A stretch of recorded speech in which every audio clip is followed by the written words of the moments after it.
Hi, this is Kelly Delatorre reporting for ICOSA at the Global New Energy Summit in Colorado Springs. We're excited to be here with Kirk Sorensen, co-founder of VEnergy. Welcome, Kirk. Thanks, Kelly. Glad to be here. So VEnergy, this company, I was so intrigued with it that I did a bunch of research before the Global New Energy Summit. Kirk, can you just explain what VEnergy is? Yeah. VEnergy is working on developing a liquid fluoride thorium reactor that would utilize our planet's most abundant energy resource, which is thorium, and would do so in a very safe manner, also producing additional, very valuable byproducts in addition to electricity. So how does the reactor system work? Can you explain it just in layman's terms?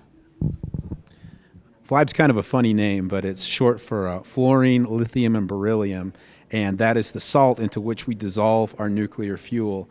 In liquid form, it's chemically stable, and it's pumped through a reactor where fission takes place and heat is generated, and that heat is transferred from the FLIB salt into a coolant and then to a gas turbine where it's used to generate electricity, which is then distributed to the grid. So who would your market be for this, and how much energy is produced, and so could it provide baseload generation and you could build it close to the load source that would use it? Yes, we're focused right now on providing power to military bases. They have special needs because of national security to try to attain grid independence. Also, the military has the ability to independently regulate nuclear generation on their bases. These reactors would be capable of load following and baseload power, which is especially important because a lot of our military sites are in places that are not as favorable for other low carbon energy sources. And so the twin goals of reducing carbon emissions on our bases and having them achieve independence is what's driving the design and the deployment scheme. So I understand that thorium's abundant and that we can extract it easily. That's obviously one of the benefits of this technology. Yes, thorium is abundant, and it's almost always found with rare earths that are becoming an increasingly important topic of discussion in our national debate. Rare earths form the basis of lots and lots of the consumer goods that we use, especially high-performance magnets, those little earphones. You probably remember when we used to have the big clunky ones when we were kids. That's all been made possible by rare earths. These rare earths are, when they mine them, they find thorium there. Right now it's mined as a nuisance, and they try to avoid sites that have lots of thorium. But we could make thorium a valuable commodity as part of this rare earth mining. So what are the challenges to getting this out and actually deployed? That's a very good question. The biggest challenge is that the technology base for this has really eroded over the last 40 years. This was originally designed and developed at the Oak Ridge National Lab in the 50s and 60s and canceled in the early 70s. Most of the people who really know how to do this are dead.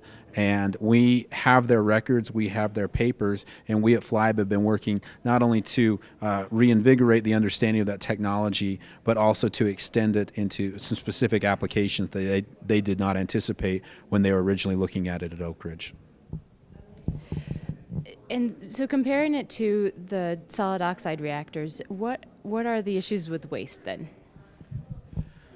In a solid uranium oxide reactor, only a very, very small amount of the uranium is consumed to generate electricity. Only about half of 1% of the original mined uranium ultimately ends up getting consumed. The rest ends up as waste, and that's one of the big reasons that we have the nuclear waste problems that we have today.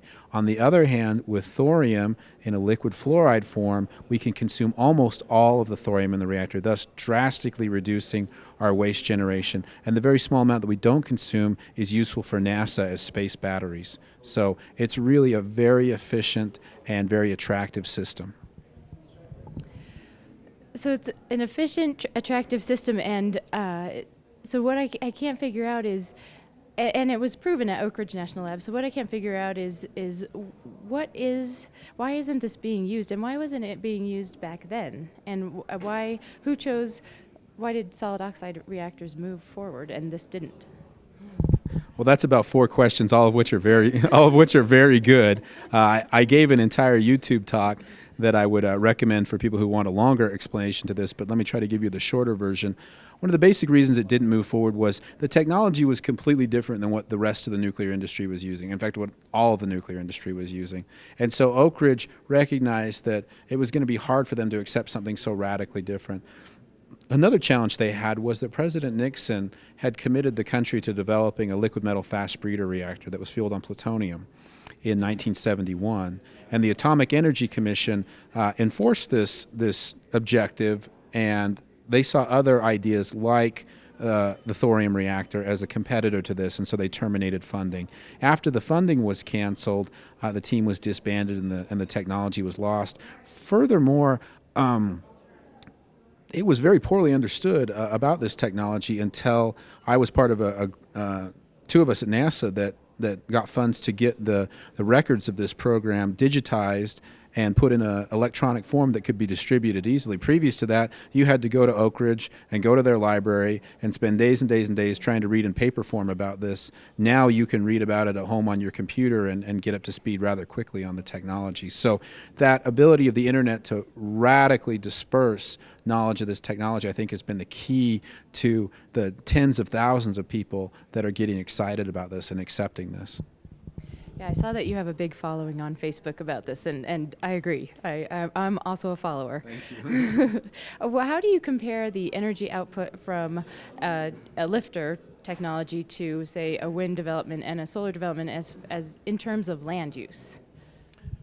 Well, the lifter is going to have a lot less land use than a wind or solar application because the energy source is much more concentrated, far more concentrated, in fact, than a wind or a solar site. I worked a fair amount of time when I was at NASA on solar power, specifically space solar power on satellites, and solar is challenging. We at least had the advantage of not having the day and night problem in a space satellite that you have on the ground with solar. But because of the day and night problem, of course, a large fraction of our day is not available for solar, and I know that the winds have variable speeds and outputs and so forth. The advantage this could offer to a utility or to another customer is a reliable, dependable, base load, yet load following energy source. And as you might know, in my original interest in this as an extraterrestrial energy source for a moon base or a Mars colony, that was a really big deal, was you wanted to make sure the astronauts had a power source that was reliable to keep them alive. Yeah, I can see why this would be especially important to the military to have that reliable, consistent energy source. Well, we are here at the Global New Energy Summit in Colorado Springs. Really happy to be talking to Kirk Sorensen of VEnergy. Kirk, how can you find more information about what you're doing? Well, probably one of the best sources is the Energy from Thorium blog, www.energyfromthorium.com. Also our VEnergy corporate page, www.VEnergy.com. And both of those pages have Facebook pages attached to them where a lively and ongoing discussion takes place. So please come, get involved, and join the discussion.